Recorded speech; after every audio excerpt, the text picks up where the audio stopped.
आप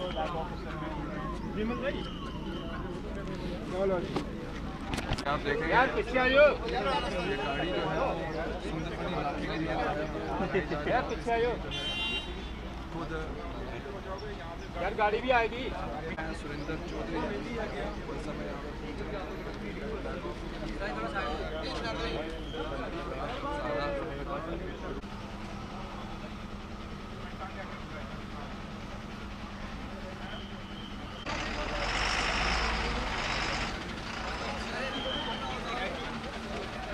कि ये बस जम्मू से शुरू होगी और रोज़ सुबह शाम आया करेगी। यहाँ से अब जा रही है, फिर वापस वहाँ से आएगी। आज तो इसका टाइमिंग नहीं है, लेकिन कल से एमडी साहब इसका टाइमिंग पूरा सेटल करेंगे और उसमें आएंगे, वो एमडी साहब आएंगे और ये अपने जो इनके मैनेजर हैं जो बसों को डील करते हैं उनको कह के तो टाइम सेट होगा। कल सुबह से ये टाइम पे सेट होगी। लेकिन ये यहाँ जम्मू से जाएगी सुंदरबनी, बाजाबाई, अगर आप लोग गए होंगे बाजाबाई से ये टर्न कर जाएगी लेफ़्ट साइड और वहाँ से सीधी ये बॉर्डर को जाएगी। और ये बस खाली झूला ब्रिज से जो लोग छम कंस्टिट्यूंसी में पढ़ते हैं, वहाँ से कुछ गांव नज़दीक पड़ते हैं, हमारे जो सी शर्मा साहब की भी कंस्टिट्यूंसी है, उनको भी फ़ायदा होगा। तो इसलिए ये बस का जो फ़ायदा है वो लोगों को होगा और ख़ासकर मैंने आपको कहा बच्चों को बहुत फ़ायदा होगा, जो बच्चे पढ़ना चाहते हैं, जो बच्चे जिनकी पढ़ाइयाँ अधूरी रह जाती थी इस ट्रांसपोर्ट ना होने के कारण। इसलिए ये एमडी साहब को भी दुआ लगेगी, इसमें कोई शक नहीं है, और हम लोगों को तो लगेगी लेकिन इनको भी लगेगी, क्योंकि ये बहुत भले की बस जा रही है। ठीक है, हम इसको ये नहीं देखेंगे कि इसमें फ़ायदा कितना नुकसान क्या है। ये एक गांव, उस गांव को, उस दूर दराज के गांव जो पाकिस्तान के आखिरी कोने में सटा हुआ गांव है दादल कलासरा, उसके पास ये बस आखिरी वहां जाएगी और वहां से वापस आएगी। इसलिए बहुत बड़ी बात है, खुशी की बात है हमारे जम्मू कश्मीर के लोगों के लिए। क्या हमारे लोग, हमारे मेहमान भोलेनाथ के नाम के यहाँ पे आ रहे हैं और भोलेनाथ जी के भी दर्शन करेंगे, उस बाबा अमरनाथ के दर्शन करेंगे जहाँ सदियों से ये यात्रा चलती है। और ये यात्रा नहीं है, ये जम्मू कश्मीर के लिए एक त्यौहार है, एक मेला है, जिस मेले के अंदर आप देखें, मैं अभी जब आया हूँ, देखिए कितना सड़कों के किनारे एक मेला लगा हुआ है, लोग खाना, कोई लंगर छक रहा है, कोई अपना गीत गा रहा है, कोई भजन गा रहा है। तो यही खूबसूरती है जम्मू कश्मीर की, और जम्मू कश्मीर का भाईचारा जिसको देश दुनिया मानती है, और जम्मू कश्मीर की मेहमान नवाजी जो मशहूर है हर जगह के, हमारी मेहमान नवाजी का कोई तोड़ नहीं, ना देश में ना दुनिया में। इसलिए ये यात्रा यहाँ से एक तो हमारे कल्चर को देखेंगे, हमारे भाईचारे को देखेंगे, और इनके आने से हमारे, चाहे जम्मू है चाहे कश्मीर है, हमारे वो चीज़ें रेवेन्यू के लिहाज से भी, एक जो इकॉनमी के लिहाज से भी हम लोगों को इस यात्रा से बहुत फ़ायदा है। वो जम्मू के लोग हैं चाहे कश्मीर के, क्योंकि होटल्स को भी फ़ायदा है, ट्रांसपोर्ट को भी फ़ायदा,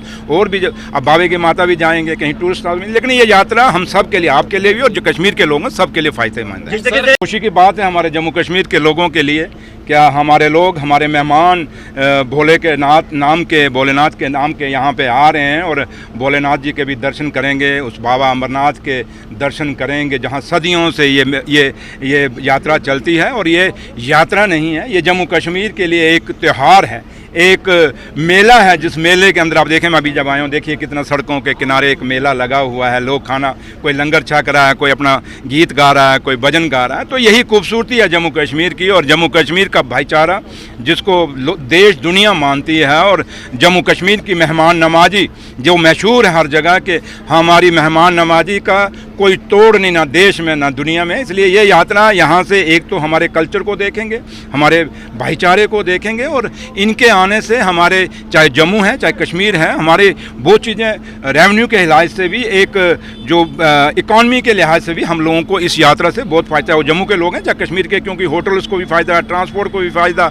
और भी अब बाबे की माता भी जाएंगे कहीं टूरिस्ट में। लेकिन ये यात्रा हम सब के लिए, आपके लिए भी और जो कश्मीर के लोग हैं सब के लिए फ़ायदेमंद है। हमेशा वो लोग जो बड़े बड़े लोग हैं उनको प्रॉब्लम होती है, लेकिन गरीबों के लिए हुए फैसले हमारे लिए उस भगवान की नज़र में अच्छा ही है। सरकार ने जो फैसला किया है, हम चंद लोगों के कहने पे नहीं जाएंगे, हमने फैसला गरीबों के लिए लिया है, उन बहनों, उन माताओं, उन लोगों के लिए किया है जिनके पास एक किराया नहीं होता था, वो अपना इलाज नहीं करा सकती थी, या जिनके उन बच्चियों के पास किराया नहीं होता था, वो स्कूल और कॉलेज में नहीं आ सकती थी। इसलिए ये बहुत बड़ा फैसला है उमर अब्दुल्ला सरकार का। तो इसलिए इसमें कोई जो मर्जी कहे हमें उससे लेना देना नहीं, हमें ये है कि उस आखिरी बहन, उस बच्ची तक ये सुविधा पहुँचे जो पढ़ना चाहती है, उस मेरी माता तक ये आखिरी उस मेरी माता जो आखिरी कोने में बैठी है उसको ये सुविधा मिलनी चाहिए, क्योंकि वो हॉस्पिटल में आना चाहती है, वो कहीं अपने रिश्तेदार को, अपने भाई बहन को मिलना चाहती है, सिर्फ किराए के पीछे वो रह जाती है। इसलिए ये सुविधा गरीबों के लिए है, ये अमीरों के नहीं है। और ये अलग बात है कि अब जो मेरी बहनें, मेरी माताएं अमीर होंगी वो भी फ़ायदा उठाएंगी, लेकिन सही फ़ायदा अगर आप लोग भी, क्योंकि मिडिल क्लास फैमिली से ज़्यादा लोग हैं, आपके भी रिश्तेदार होंगे, उनको देखिए उनमें कितनी खुशी है। अब कई बार होता है कि महिलाएं आपस में लड़ भी जाती हैं, कोई वीडियो आप चढ़ा भी देते हो, लेकिन ऐसी वीडियो मत चढ़ाया करो। लेकिन एक सवाल बात करिए, क्योंकि ट्रांसपोर्ट मिनिस्टर आपके हैं, जाके ये टोल प्लाजा उखाड़िए, क्योंकि जम्मू कश्मीर सरकार, हम कभी नहीं चाहेंगे यहाँ टोल प्लाजा लगें, हमारे गरीबों के ऊपर नाजायज़ ये कर थोपे जाएं, हम नहीं चाहेंगे। लेकिन उम्मीद करेंगे, जैसे बीजेपी बाकी मुद्दों पे बोलती है, कुछ लोग और भी हैं पीछे, थोड़ा सा मैं बोल गया था, मेरा भाई मैंने देखा यही है, वो बड़े फिर जंप मारते हैं, लेकिन उनको बोलिए थोड़ा सा आप भी अब बोलिए, क्यों चुप बैठे हो? आप तो जम्मू को बोलते हो, हम जम्मू हैं जम्मू, तो अब क्यों? अब तो कहते थे हम JCB से उखाड़ देंगे टोल प्लाजे को, तो वो JCB मशीन कहाँ पे है उनकी? उनको कहना वो निकालो बाहर भैया, पिछले जो लगे हैं मत उखाड़ो, लेकिन कम से कम उस JCB मशीन जो आपने अंदर रखी हुई है टोल प्लाने उखाड़ने के लिए, ये नया तो उखाड़ दो, देखते हैं कितना को उखाड़ सकते हैं।